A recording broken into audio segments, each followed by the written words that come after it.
Good morning, everybody. We will start our act of collective worship as we always do with the words, "Peace be with you." Now, this term, our value is kindness, and I want to share a picture of this man here. Some of you may recognize him. This is Gandhi. Gandhi was a man who lived around 100 years ago. He was born in 1869 and died in 1948. Now, Gandhi wanted India to be able to rule itself. And whereas many people around him thought that fighting was the way to do that, he believed in non-violent, peaceful protests. His life was filled with acts, many acts of kindness. He showed that his peaceful actions could work. Now, he came from a rich family, but he always dressed like a poor Indian. He wore simple white cotton cloths that he made himself, and even when he came to England to meet the king at Buckingham Palace, he remained dressed in this way. Gandhi travelled everywhere with his goat so that he could have fresh milk. And now Gandhi is often known by the name Mahatma, meaning great soul. The story I'd like to share this morning concerns a rail journey that the young Gandhi was to undertake on his return to India. He waited patiently on the platform at the railway station for the train to arrive. And in those days, it was not unusual for the British rail companies to stop the train at a station only if certain people wanted to get on or off.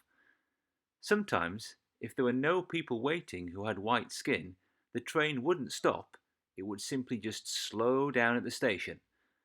And the passengers, old and young, would have to scramble on or off the moving train. And so it happened that as the young Gandhi climbed onto the moving train, one of his shoes slipped off his foot. And as he bent to try and grab it, it slithered away from his grasp down onto the track. His shoe was lost. He only had one shoe. Now, if you or I were in that position, if we'd lost our shoe, how would we have reacted? Maybe we'd have felt miserable for the rest of the journey at the loss of a new shoe. Maybe we would have been angry with the train driver who had caused us to lose our shoe.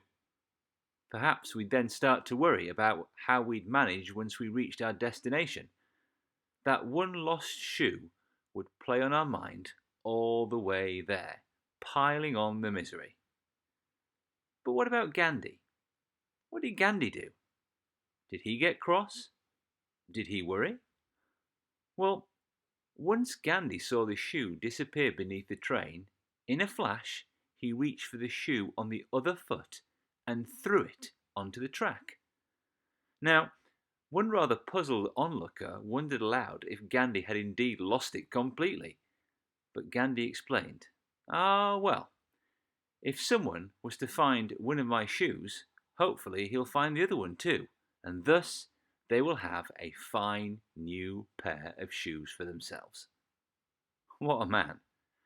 What a wonderfully instinctive response. Now, unfortunately for us, sometimes we tend to focus on what we don't have. Our mind zeroes in on what we've lost, that other shoe, and we carry that burden of loss adding to our woes, when instead we could so easily focus on what we have and see that if that could be of use to someone. Giving away the second shoe didn't just make some poor person happy. Remember that shoes were quite a luxury back in those days. But more importantly, it also made Gandhi happy too. So maybe it's time that we all shifted focus. And instead of jostling to become go-getters, wanting more, we ought to learn to become go-givers. Learning to give, to share. Instead of spending our waking lives worrying about the shoe that got away, maybe we should thank God for the shoe we still have and discover how giving can make us and someone else far happier.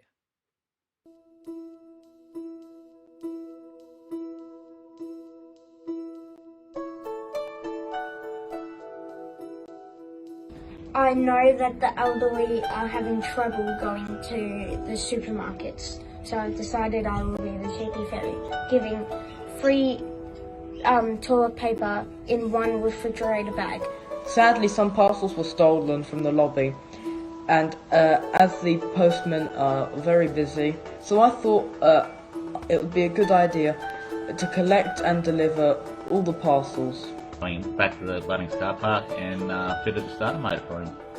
And he goes, how much are you? I said, oh, don't worry about it, it's free of charge, mate. So we donated 10 kilos of chocolates to the hospital staff.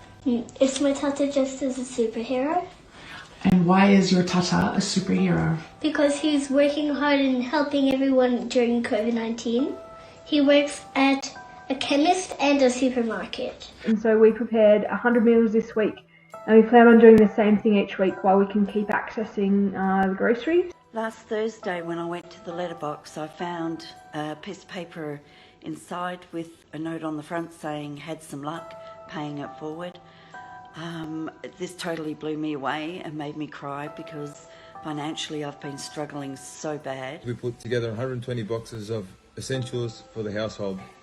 We distributed these throughout New South Wales and Sydney. We've all come together essentially just to help one another, all of those people in the community who are our neighbours. We printed out a note, went down to all our neighbours on our street, just offering them to connect with us as we're all stuck inside. We set up a WhatsApp group, and we've now got about 20 of our neighbours, many of whom we've never met before. I think everyone should help one another. Stranger to do this restored my faith in humanity.